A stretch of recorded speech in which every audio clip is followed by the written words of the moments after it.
Adjusting your import settings in Avid Media Composer, go to File, Settings, and on the Settings tab you can adjust any of the number of parameters inside your system, including your import settings for graphics and stills.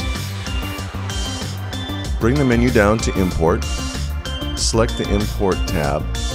Here you can adjust the duration and any of the other parameters you would like to set for the importing of graphics and stills.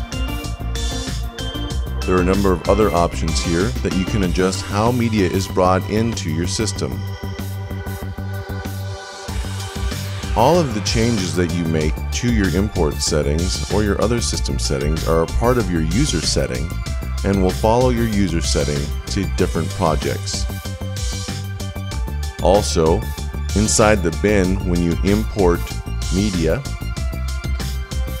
you have the opportunity to select where the media is located, and of course, using the Options button, you can adjust the parameters there as well. Selecting the Options button gives you the same settings as found in the Settings dialog.